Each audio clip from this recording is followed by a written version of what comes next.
Hey, how's it? Sorry. Hey, how's it going? I don't know what the heck just happened. Okay, so immediately starting another video here, and I'm going to talk about dark matter.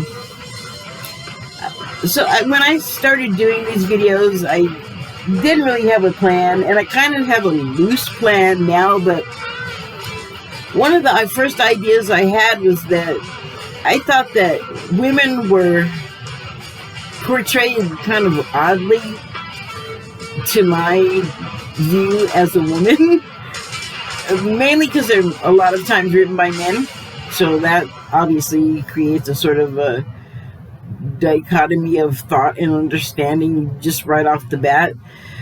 But I wanted to talk about like how women are portrayed and, you know, good, bad, and ugly, and talk about that. But if you've seen my videos, you may have noticed that there's a certain libidinal quality about them. I'm saying they're about dudes that I have the hots for mostly.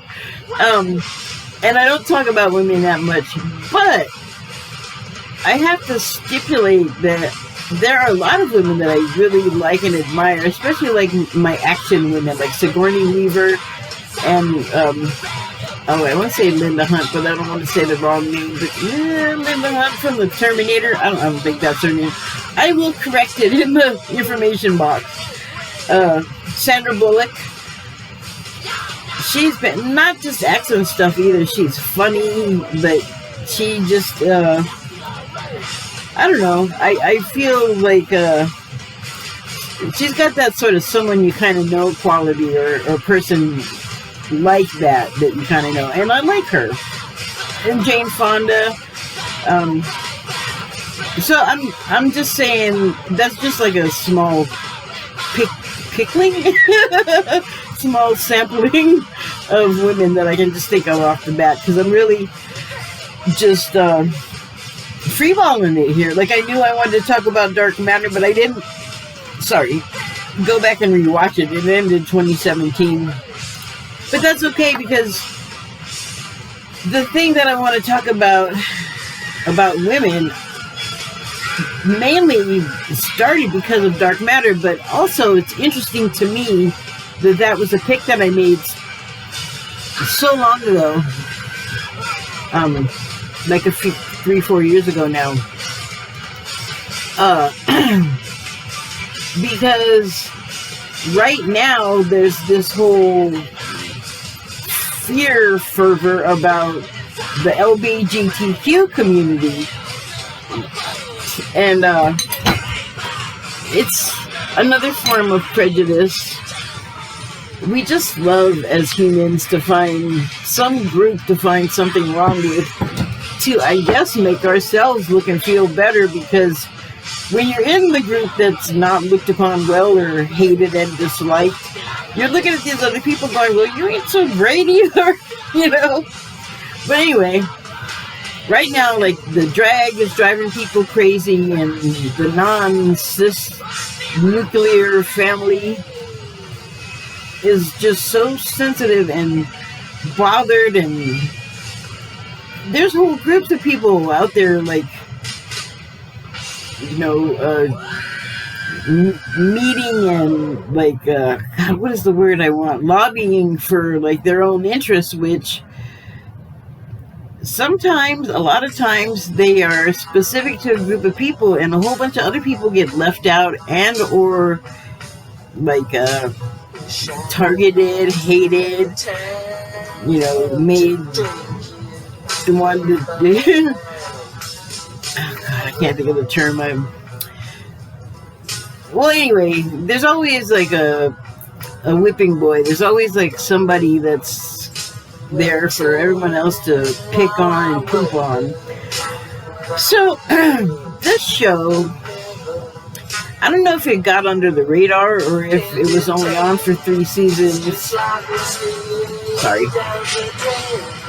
I don't know if it got booted because of the highly LGBTQ overtones, or it wasn't getting enough viewers, or I don't know what it was. I thought it was just fantastic. And I didn't even catch on to like the main theme that kind of blends into what I was saying about women and their portrayal, and then also like the LGBTQ things that are in the spotlight now and in this right now on this side of the screen. But in this show, everything just kind of happens without comment, as it should on this side of the screen. And it's interesting that there's 3 women on the ship, and I'm going to just keep my comments contained to the people, the crew of the ship, because there's a cast of 277 people. There's no way. I mean, I haven't seen it in years. I couldn't even begin to tell you who most of the people were when I looked. But I did look to see if there was anybody notable. So I'm sticking to the crew. It's the main body of the show anyway. And there's 3 women on the crew. One is a young or late teen girl. And the other 2 are... Shoot, I can't see. Let me look at her number. Portia Lynn, who is the first one to wake up. Or no, she's the second one to wake up.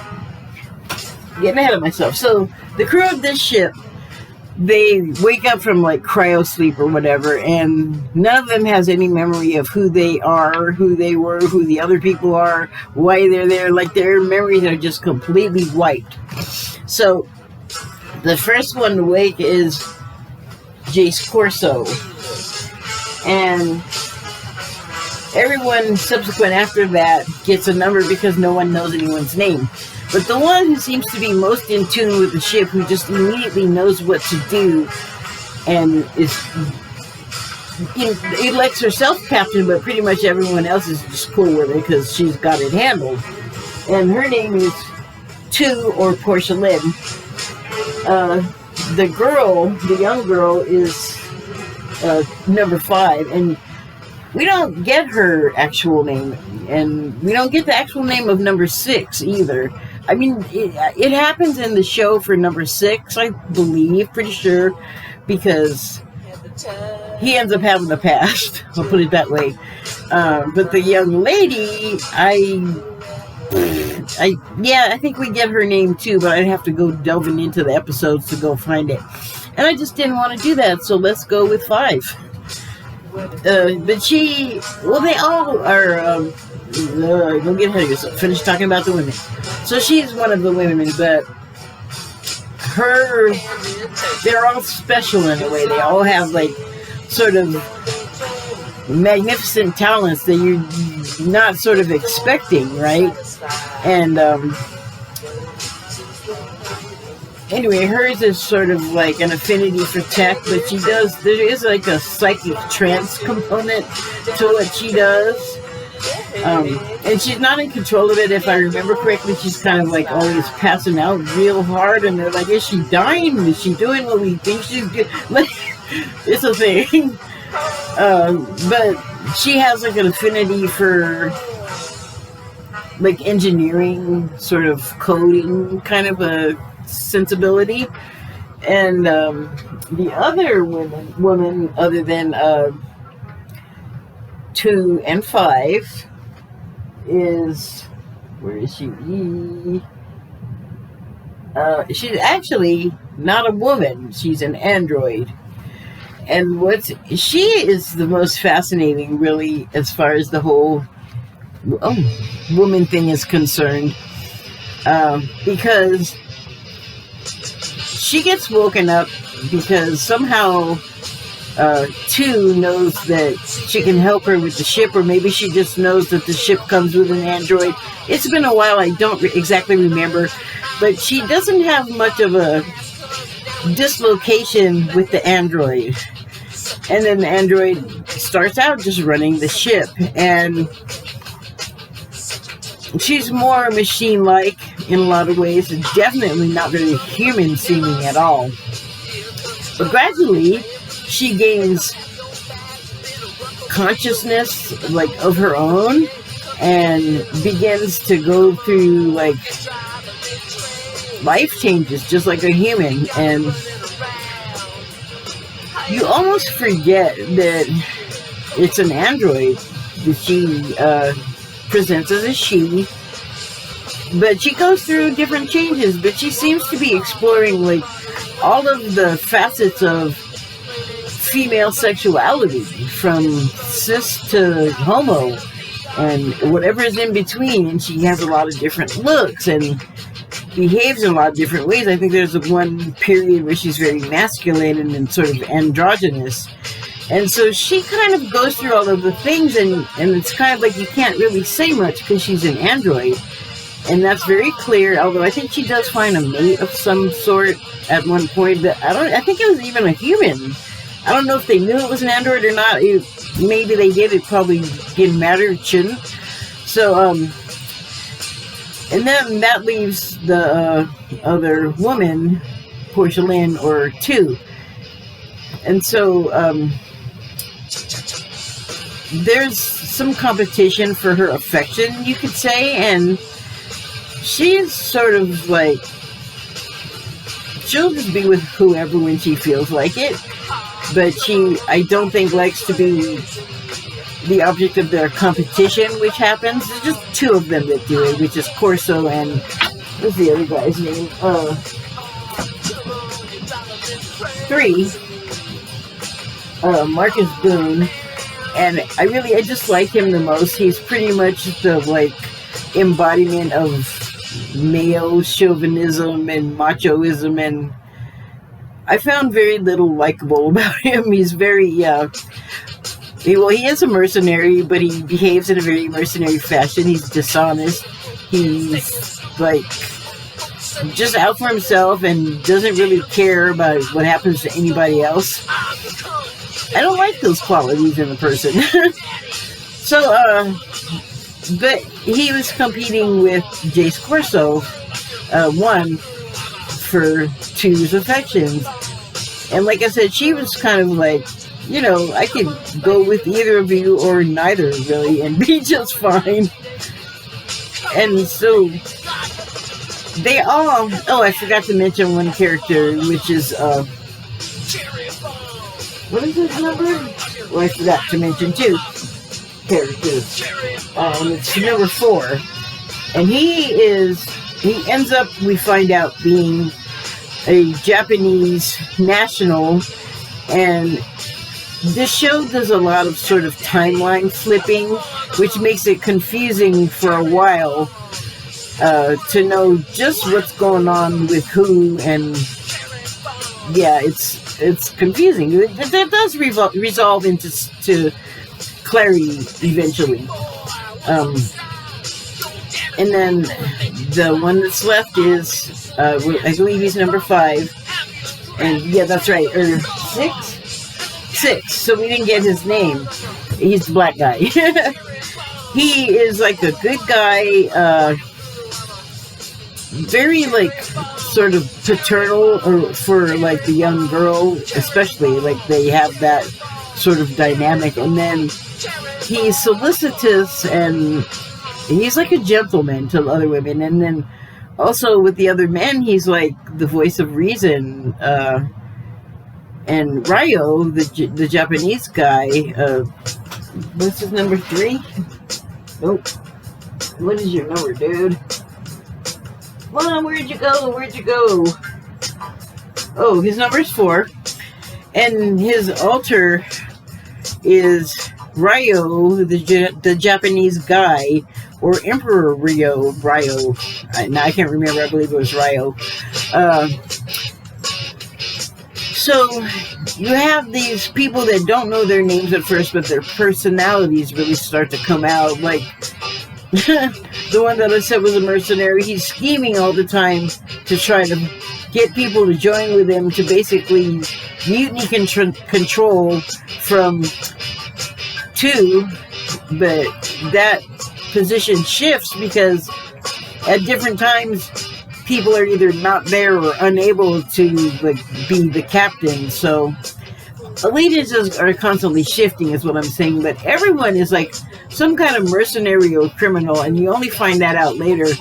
And when there's still the numbers before they find out who they really are, it's just kind of interesting for the humans how they mostly behave completely counter to their normal conscious selves. Like, some of them sort of retain form, but gave you the idea they didn't actually remember what was happening with themselves when they actually did a lot sooner than they gave away. Some of them, the differences were imperceptible, really. They were basically the same person before they went to cryo sleep and when they woke up. And then at least one of them, who he kind of retains the sort of opposite character to their normal waking self, that's 6, who, like I said, is solicitous and sort of protective of mainly the females, but pretty much everyone. Like, he views them all as a group, because for a long time they have to depend on each other. They don't know what's going on, even while some of them are like so suspicious they're undermining each other, and that ends up being a mistake. I'll leave it at that. But what finally happens is they gradually, I believe that 2 is the last one to fully remember who she is and why she is. Like, why is she captain of the ship? Why does she know it so well? It's obviously hers.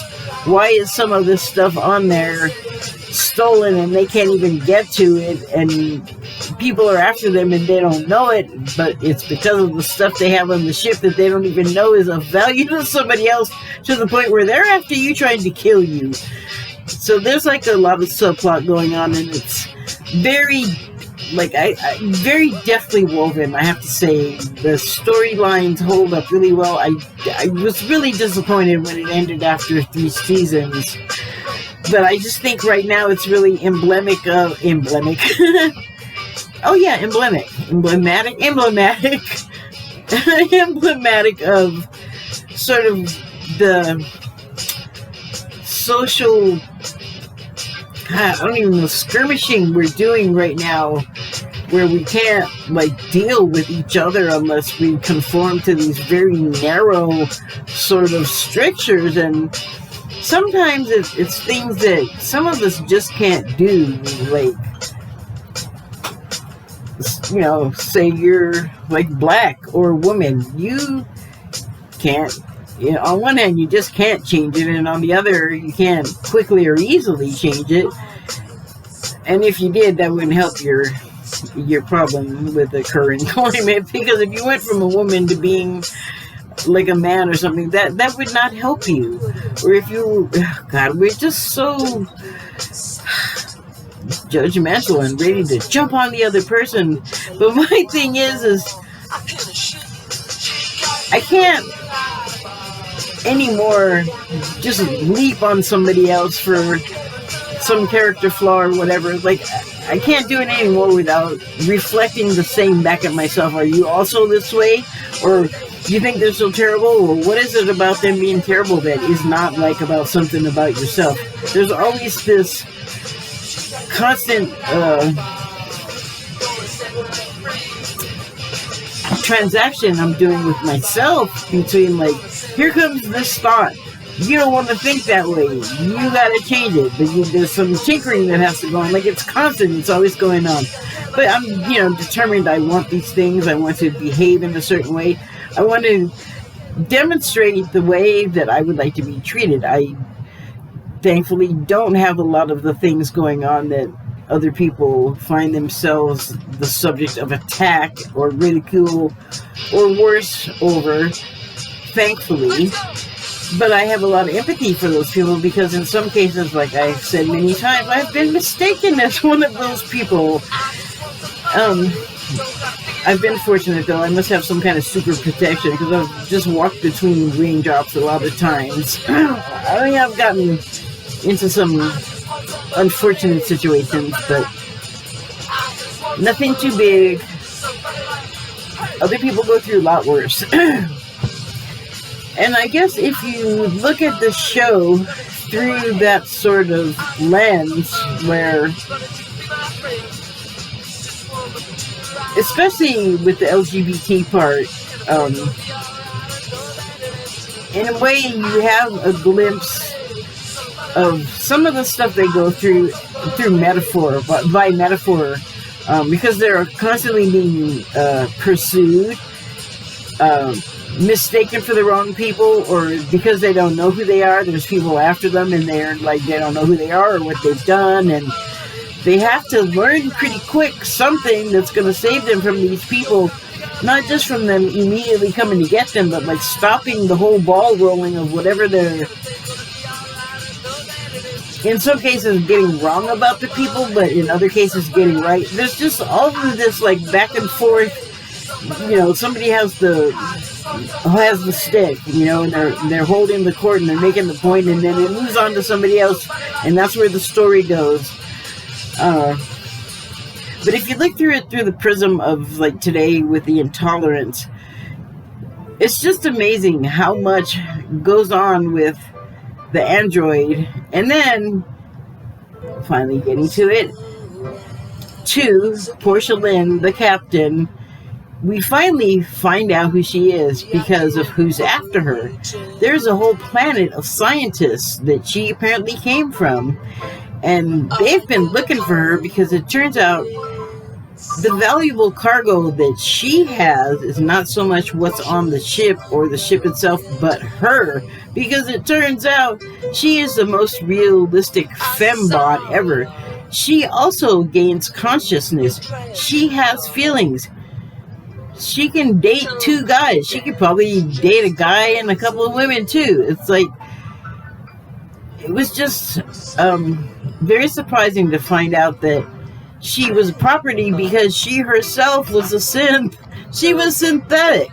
That's why she was so smart. That's why she could fight so well. That's why she had such an affinity with the ship. But like I said, she also gained consciousness like a human and could interact with them. She had everyone fooled. And they end up getting corralled to the ship. Or the ship gets corralled to the planet where she came from by the scientists. And the scientists are kind of like, I guess they got their own army, or they're just like gnarly war guys or something, fighters. But they have their own military, basically, their own force, and there's like a whole fight, and you know, you're kind of on pins and needles. Is everybody going to get stuck there, and they're going to get given up to the authorities, and oh, terrible, like you just don't know what's going to happen. And then what do you know, it just ends at the third season. So